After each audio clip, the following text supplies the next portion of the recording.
Hey guys, it's Chelsea, and today I'm going to be talking about Cinder by Marissa Meyer. Cinder is a Cinderella retelling set in the future. It is about 130 years after the end of World War IV. The world has come together and formed a union after a lot of craziness happened. It is set in New Beijing in China. The story follows Cinder, title of the book, name of the character. Whoa! Crazy, right? Cinder is a 16-year-old cyborg. Basically, in this book, they are humans that have suffered some sort of devastating injury that have had body parts replaced with metal ones. Cinder has lost an arm and a leg.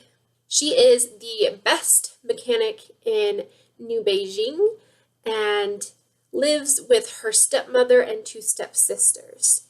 The story starts out in the marketplace where Cinder has her own booth for her mechanic job, and the Prince Kai comes to see her to get an android fixed, and then things kind of happen from there. There's a plague called leptosis. It is spreading across the world, and it's very dangerous, and Cinder has to deal with that, and also she has to deal with the prejudice that comes along with being a cyborg. There's also a colony on the moon called Lunars. They have special abilities that give them the ability to kind of influence what goes on around them. The queen is Queen Lavana, and she is a scary woman. All right, let's talk about the writing.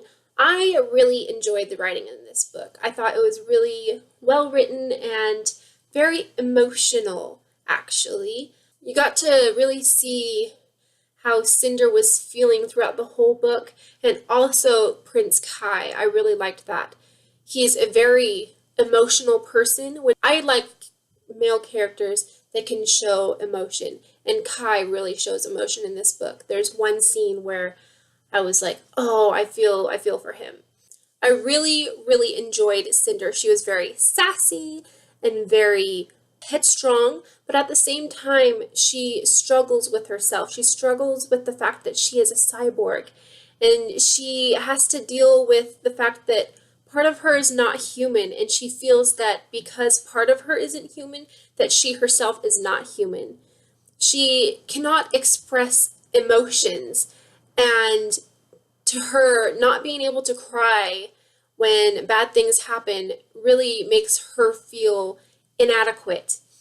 And later on in the story, after a really big moment, Cinder's stepmother uses that against her, and it is just heartbreaking. I also want to clarify that as the book goes on, she gets more and more confident. Towards the back end of the book, like maybe 100 pages or so, she starts to realize that who she is not a burden. Who she is not something to be ashamed of, although it still gives her problems. And I really liked that character development, because it shows that you can have parts of yourself that you do not like, but at the same time, they can benefit you and make you stronger. And she just does not get enough credit from her family and from the world that she is living in. And I really liked that towards the end of the book, she really kind of came into herself and knew that who she was, while she still has to kind of get used to it, is not evil. It's not non-human. It's not something that she has to be ashamed of. I want to talk a little bit about the stepmom and stepsisters.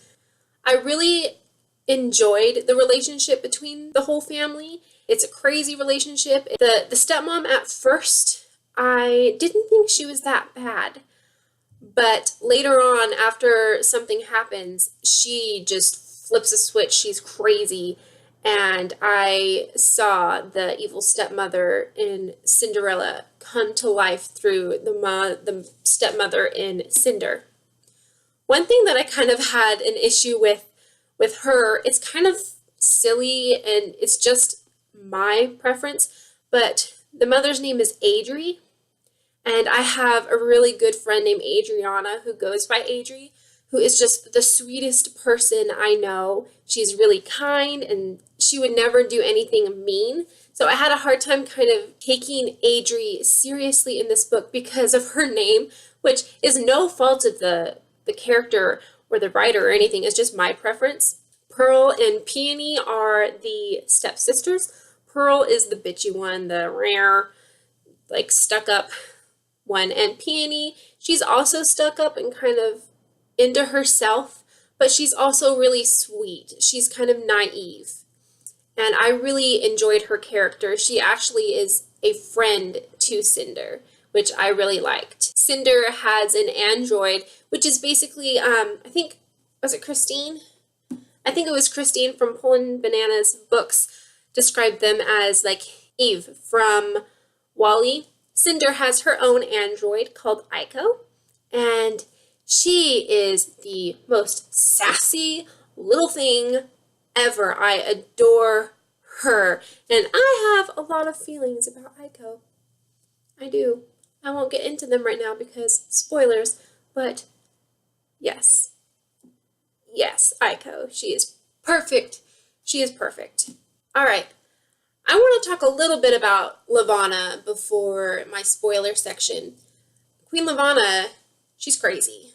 She takes a while to show up. I think she shows up like halfway through, but it builds up, and then you realize that this woman is off her rocker. She's evil.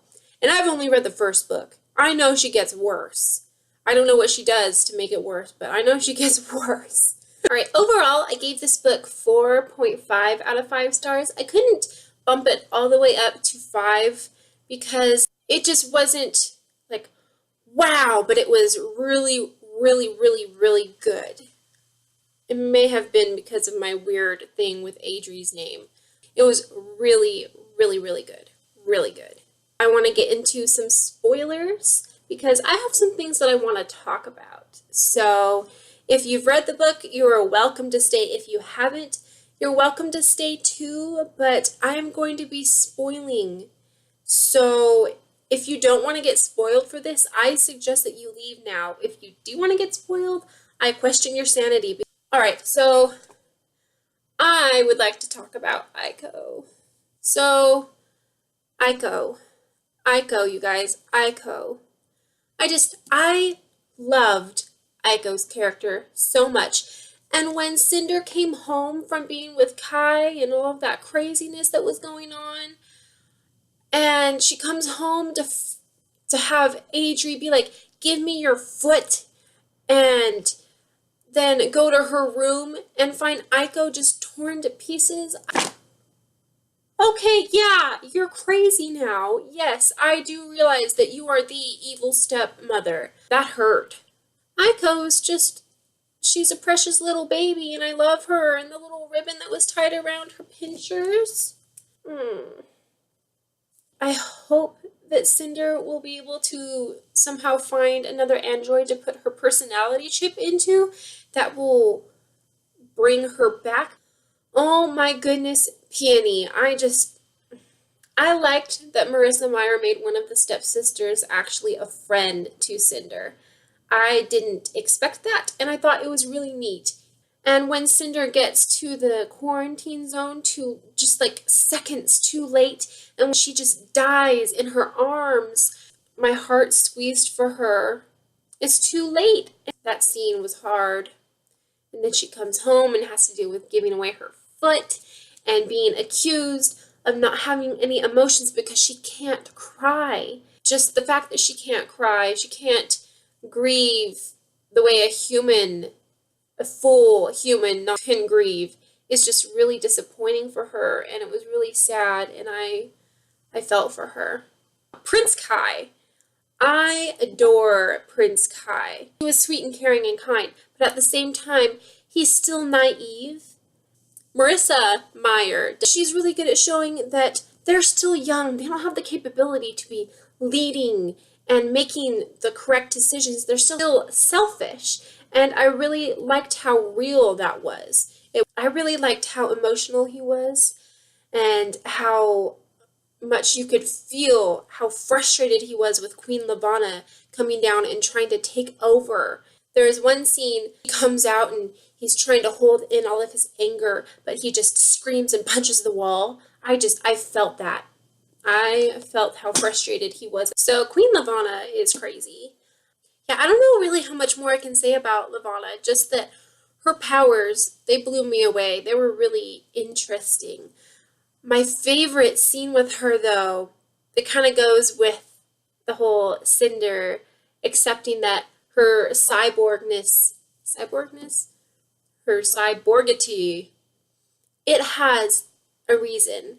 So in the ball, when Cinder starts seeing like the diagram around Queen Lavanna's face through her whole network in her brain, that was really, really cool. I really liked that because I wanted to know, does she look grotesque? Does she look like a monster? I thought it was so cool that by being a cyborg, Cinder has this way of getting in and using that kind of superpower to see past the Lunar's abilities, but at the same time, she is also Lunar herself. While the plot twist, the big plot twist that Cinder is Princess Celine, I did see it coming, but I don't mind a little bit of predictability because I like figuring things out while I'm reading. I like, oh, what if she's lunar? What if that chip in the back is suppressing her powers? I thought that. And then 5 pages later, like, hello, Chelsea, you're right. And I liked that. I thought that was really neat.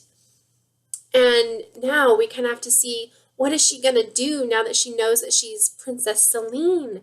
And Queen Lavanna knows that her attempt to kill her did not work. I also want to talk a little bit about Dr. Erland.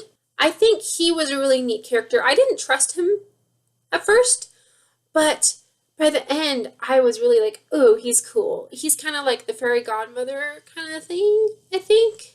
He didn't exactly be like, go to the ball, but he kind of like giggled at her and like, seriously, you're not going to accept the invitation to the ball from the prince? Okay. And I liked their relationship. And I think throughout the rest of the books, we're probably going to get a lot more of a relationship between the two. And I'm really excited to see how Cinder uses her new arm and leg and see how that goes, because darts and pocket knives and stuff to just shoot out of your arms is just going to be cool. It's going to be really cool, I think. Okay, I want to talk about a couple scenes that made my heart go, ah! That was a weird noise. Prince Kai. I thought it was really sweet how he came to her stand and was like, are you ignoring my comms? It was just really cute, and how he brought her the gloves, and it was just really sweet. And he would not take no for an answer, and that was really sweet. And then here comes the sad part. My heart like shriveled and died when Kai discovers that she's lunar, and then there's that betrayal, and he's like, was it all fake? Was it all a trick? And she's like, no, it's not trying to like be like, no, I would never do that. And he doesn't know, because how could he know if she's lying or not? And then to find out that she's also cyborg, and the line he says to her, you're even more painful to look at than she is. That line, you're even more painful to look at than she is, referring to Queen Lavanna. My heart hurts now just rereading that part, because you know that looking at her makes him physically sick. He wants to punch a wall. He wants to scream. He hates her with a passion. And looking at Cinder after he discovers that she's lunar, and then compounded on that she is also a cyborg, and that makes her more painful to look at than the queen, who is evil and conniving and just, oh, it hurt. I just had to reread that part again. And the fact that she lied, she didn't tell him, the fact that just she didn't tell him, I think, was a huge factor in the feeling of betrayal. Yeah, I think that's all I really have to say about Cinder. I really, really enjoyed it, and I cannot wait to start reading Scarlet. I really can't wait to see what happens with the other characters and how Cinder and Kai end up together, because I know they do. They have to. I mean, they're Cinderella and the prince, so of course they have to. That's about it. I hope you enjoy the video. If you haven't read Cinder yet, read it. If you're still here and watched all that,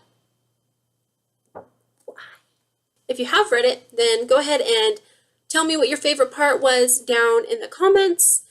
What did you think of Queen Lavanna? What did you think of Adri? What did you think of, well, anything really about the book? I really enjoyed it, and I will see you guys in my next video. Bye! What is flying around out there? There is a caterpillar larva stuck on a spider web, just like outside.